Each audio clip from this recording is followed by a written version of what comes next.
Good afternoon. Your Royal Highness, ladies and gentlemen. First of all, I would like to say how delighted I am to be speaking at the 2016 Microlise Conference. This event, the largest of its kind in Europe, has become synonymous with innovation in the haulage and logistics sector. Today, I'm pleased to announce another new initiative, Road to Logistics. Road to Logistics is an alliance between the RHA, Microlise, and the Armed Forces Veterans charity, Care After Combat. I'm sure some of you are wondering, why does the UK's only organisation with sole responsibility for the transport industry, a groundbreaking telematics company, and a national veterans charity have in common? Well, let me explain. As you know, our industry has a driver shortage of around 45,000, and recruitment to fill this gap has become a real challenge. We have an ageing workforce. The average age of a HGV driver is around 55, and many are retiring. So why are young drivers not coming into the industry to replace them? Well, cost is one of the factors. There are many others. But young hopefuls simply can't afford the £3,000 it costs to get qualified. At last year's Conservative conference, the RHA attended to persuade government that they needed to support and do something about this. At that conference, I met Jim Davidson. Jim, the chairman of Care After Combat, a charity dedicated to supporting the many veterans who are vulnerable and need a helping hand back into the community.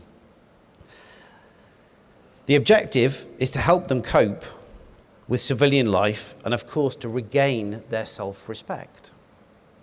Jim and I got talking about the impact of the driver shortage on the industry. And he mentioned that he'd also been talking to his fellow trustee, Simon Weston. Simon had suggested that Care After Combat should look at ways of training veterans to become HGV drivers. If we, the industry, need drivers, Care After Combat needed jobs, there had to be a way that we could collectively work together to make this happen.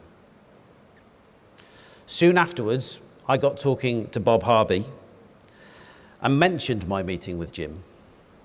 Bob told me that he'd been working with the prison governor to help reformed offenders to find their place back in society.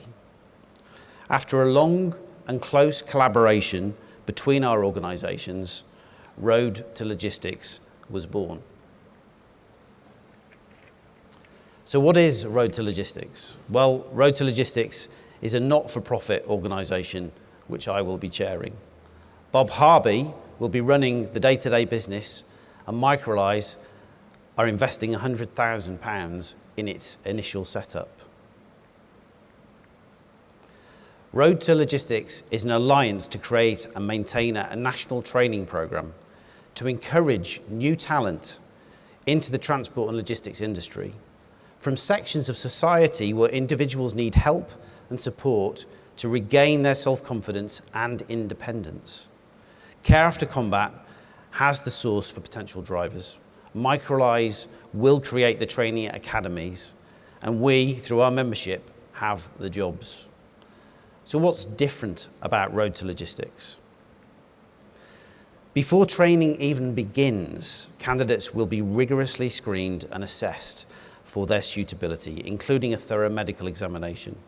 Those that pass will have to sign up to a strict Road to Logistics Code of Conduct. The code will cover all aspects of their behaviour and professionalism and will ensure that their prospective employees can be confident that they will be taking someone they can trust.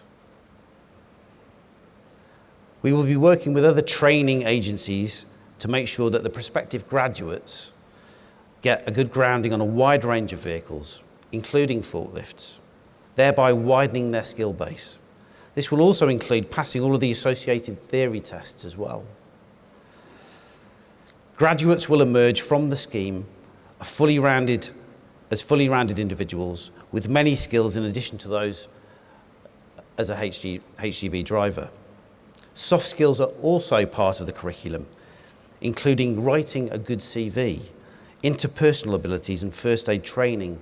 Often a HGV driver is the first at the scene of a road traffic accident.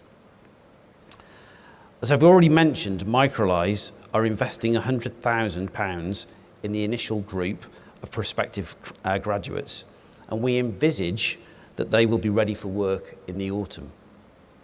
Such is our confidence in the Road to Logistics programme, we will be taking the results to Westminster to gain permanent funding for future entrance into the academies. The RHA has already been working hard with government through the Trailblazer scheme to facilitate this. So now you've heard a little bit about Road to Logistics. We've got some questions that we would like to ask you, and we'd like to understand your support and your buy-in to this brand new initiative. So let me ask the first question. Does your organisation already employ individuals with criminal records? Yes, no, or don't know. If you could vote now, please.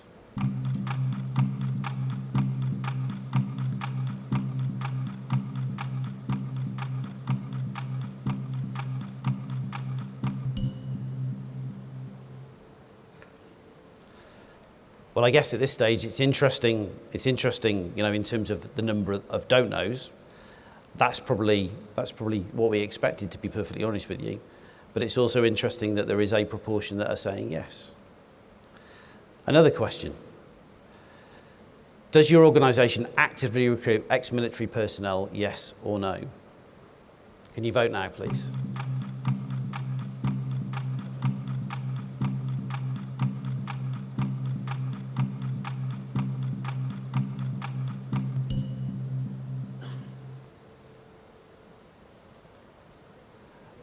Again, I guess an interesting response and an opportunity for all of us to embrace the potential of what we're looking to launch in terms of Road to Logistics.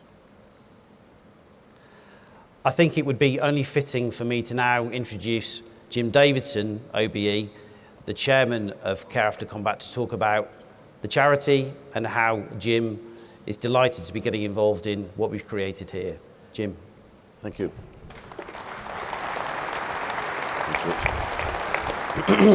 Thank you, Richard. Your Royal Highness, ladies and gentlemen. Oh, it's a big crowd for me nowadays, this is. Thank you. It is great to be part of this. Let me explain what Care After Combat does. There are, and I can't quite see, excuse the old glasses, the headmaster's warning finally come true. Age. Care After Combat was formed by myself and Simon Weston and a chap from Hereford called Goose, since we've been joined by trustees Catherine Jenkins and MP Andrew Griffiths. What we do, quite frankly, you will never see the people that succeed in our charity doing a lap of honour at Wembley. What we hope is that they'll just move back into normal life, because we do drink, drugs and prisons, and then we help some veterans. It's an interesting job to do. Our armed forces, as you will agree with me, are probably the benchmark to the rest of the world to look up to. We have a fabulous armed forces. They're not victims. The soldiers that fight for our country, they are not victims. They are young men and women highly trained in the art of warfare. They don't want pity. They don't want charity. What they do want is some jobs to do when they leave the military, and they want a little bit of their self-esteem back. That is what we do at Care After Combat. Quite frankly, we have 4% of the prison population that we believe are veterans, who have declared themselves as veterans. And we think that these guys don't deserve any better chance than the rest of the prison population to do. It's just that us at Care After Combat have learnt the knack how to get them back on the straight and narrow. We believe if you've done the crime, you do the time, but it's in everyone's interest to prevent reoffending. Everybody's interest. And I agree with some of the sentiments I've seen today in the newspapers, that prison is just not a warehouse to put people. It's to re-educate, to rehabilitate, get them back into society, and that's what we do at Care After Combat with the veterans of our great country. So I am delighted to be part of the opportunity to work with the Road Haulage Association, and who I keep calling the Royal Horse Artillery. and of course the Microlise. And this is going to be a fantastic opportunity for our young men and women who have served their country, lost a bit of their self-esteem. Now we've got a chance to get them back on the rails, get them back that bit of self-esteem and self-worth, and give them back the family that they had. It was once the armed forces, now let it be your industry. Let's get these guys back in, let's get them on the road, and let's get them back into society. It's a pleasure to be involved. Thank you very much, Your Royal Highness, ladies and gentlemen.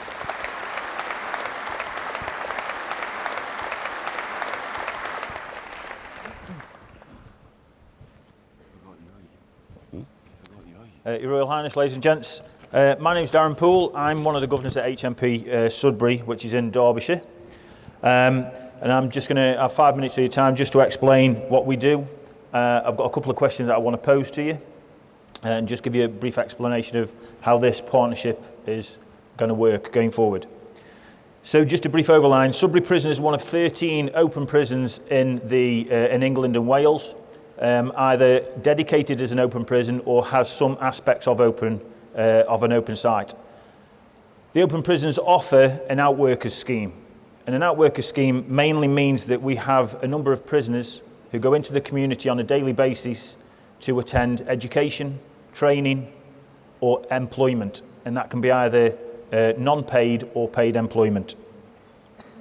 And that is whilst they continue to serve their sentences in the prison. They have to progress to that position. It is a position of trust, and many, many risk assessments are completed before we allow somebody to go into the community on licence to complete one of those tasks. A period of community work, that's unpaid work, is completed by each individual before he's allowed to progress to paid work. And once he progresses to paid work, he is required to pay an additional. Once his tax and insurance has been paid, just like we all do, they are required to pay an additional 40% levy from his net pay towards victim support. So why recruit ex-offenders?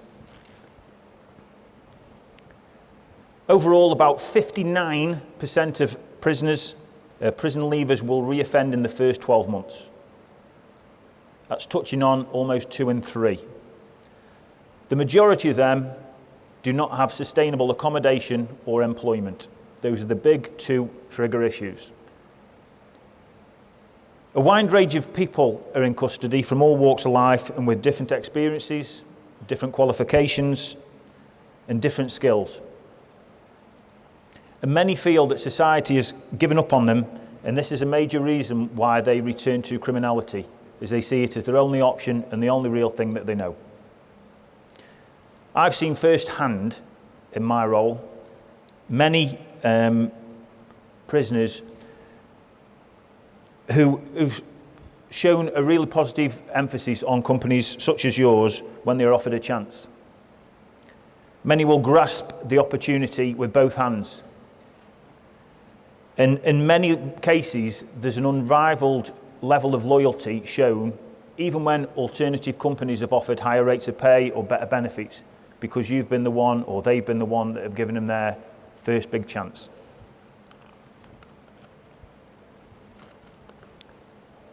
Just some very brief cost of reoffending stats really. A former prisoner who reoffends costs the criminal justice an average of £65,000 whilst he goes through from the police to the courts and back to jail, and then up to as much as £37,500 when he's in custody. Overall, the cost of reoffending is £13 billion a year, which is a staggering figure. The opportunity to get some of these people into sustainable employment not only reduces the amount of crime and the number of victims, but it also results in money going into the public purse via the national insurance and tax contributions, rather than draining it further, going through the criminal justice, as the figures show above. The employer partnerships then, we currently work with a number of partners both on site and in the community to offer offenders work experience, industry recognised qualifications and the development of softer skills, as Richard's already touched on. These include attendance, punctuality, attitude towards work, etc. Many have failed to display these previously and obviously have been cause of them being put into custody. All of this work that we do is done with the sole intention of assisting them back into appropriate, sustainable employment. And to make the Road to Logistics initiative work, we need you to join us in driving it forward and being open to employing the individuals who progress through this scheme. So why should you help? What's in it for you? We've already discussed there is a significant shortage of HGV drivers. For you as employers, this initiative offers you an opportunity to fill some of those gaps and at the same time benefit society as a whole. Expansion of business can often be inhibited by the lack of human resources available. This could be your opportunity to explore this underutilised and majority untapped labour market to fulfil your own company's growth potential. Make no mistake about it, the Road to Logistics initiative is a real life opportunity to help people turn their lives around and become a regular member of society again. Just something to think about. I'm going to ask a question at the end. It's not on the keypads this time. There are upwards of 87,000 people currently in custody today. It is documented that on average people have 20 people in their network of family, friends and work colleagues. This means that there's 1 3/4 million, so 1,750,000 people who know somebody in prison today. In turn, that means there's probably a significant number of people in the audience today who know somebody who has either been in custody or is currently in custody today. My question to you would be, if you have that link with an offender, wouldn't you want somebody to give them a chance?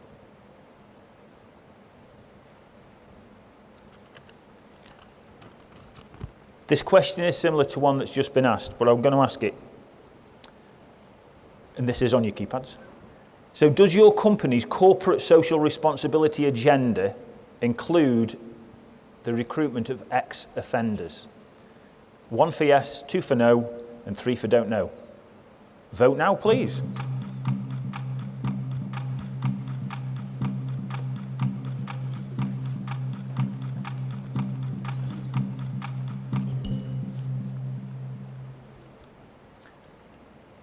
Not sure I need to say much really. It's a staggering figure, and they don't know. Maybe you could discuss it with your HR department, maybe you could discuss it with the directorate. If it's yes, fantastic. This is a real life opportunity for you to get involved. We can put people through training, whether they're ex-vets or whether they're not ex-vets. There is an amount of skilled people in custody that would fit your recruitment profile. We can get them through the training, but without the jobs to enable them to get into work, repay the money, keep this pot as an evergreen pot, which is what the idea is, you know, it kind of falls flat on its face after a very short period of time. We need you to work with us in partnership to ensure this initiative is cemented and sustained and make it a success going forward. Thank you very much for your time. Sorry, Paul, you're on the next one.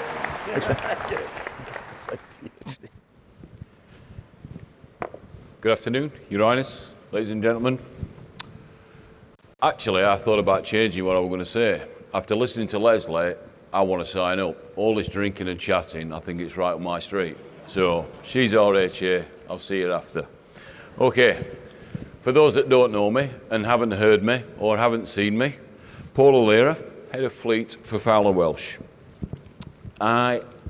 It wasn't until earlier in the week I realised how long I'd actually been in this industry. So 1977 I started, and I don't know anything else. Some people say I don't know this, but you know, I'll get by. But one message I have for everybody, and even for the young guys out there that are thinking about it, is I still, after 39 years, have the drive and the passion and the energy to get out of bed in the morning. And I ask myself why sometimes, and it's because the industry that we work in is interesting, exciting and challenging, and there's so many options.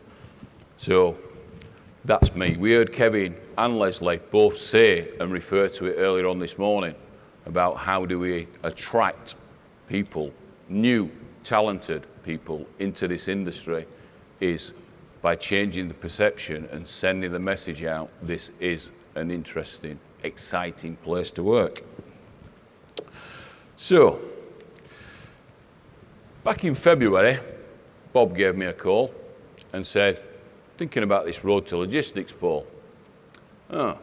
We need somebody who's been around a while, who's excited and passionate about the industry. They couldn't find him, so he asked me.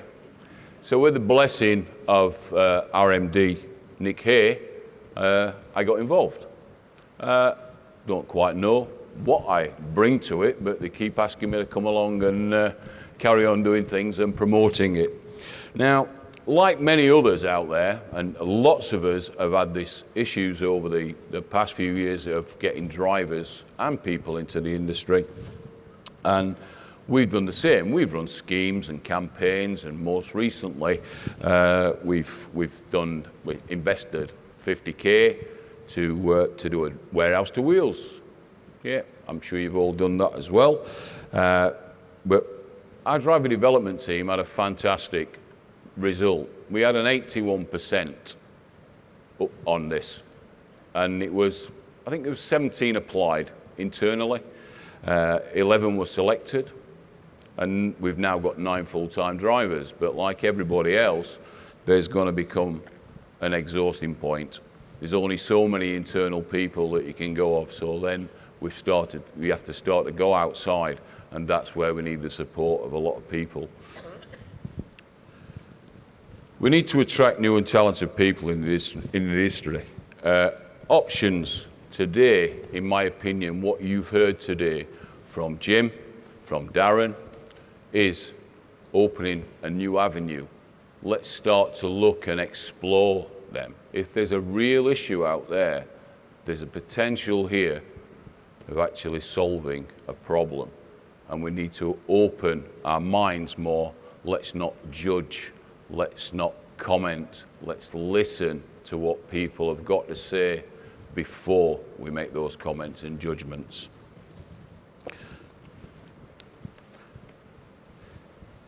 There's a chance we could fill these gaps, but we'll not know that. We need your support. We need your help. We need to look at the processes, the procedures that you've got. Darren and Jim, both there, have got quite a lot to offer. I beg you, have a look at this and start to think differently about trying to change the industry's issues and problems and challenges around. Thank you very much.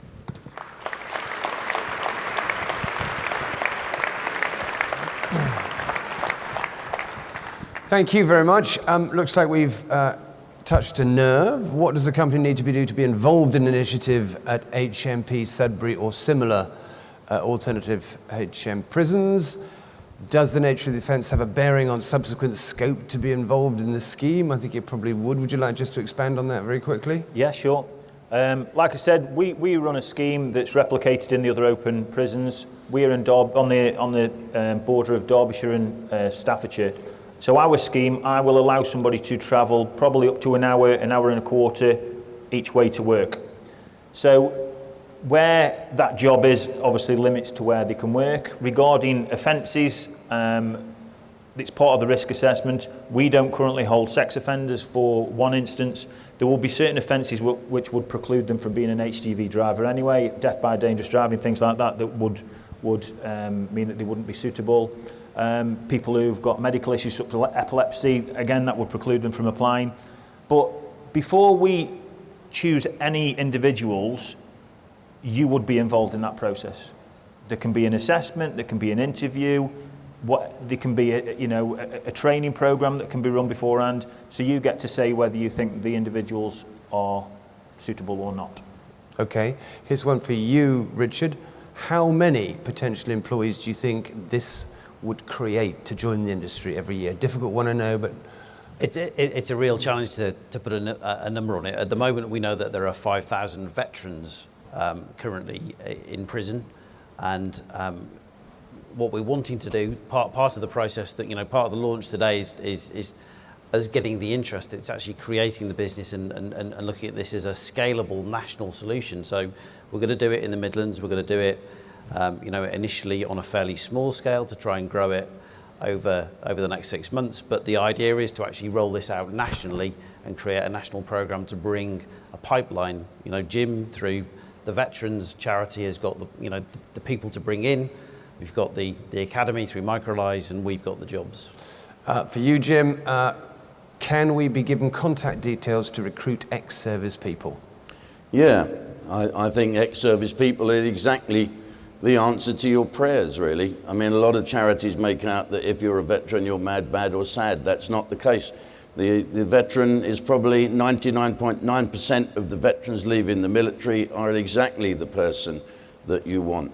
You can get in touch with us and we will steer you to whoever we need to steer you to. But Care After Combat, have a look at our website, come and join us on our stand, and we'll get the people to you. And finally, for you, Paul, it's a very good question. What about female prisoners? Well, I'm sure Leslie will support what I'm about to say. There should be no discrimination at all between a female prisoner and a male prisoner. Great. Okay, and it is wonderful to hear that Microlise Conference hashtag is trending #2 on Twitter. Only beaten by your mother's speech, Your Royal Highness. Right, okay, well, I think you'd all like to join me in thanking our panel very much indeed.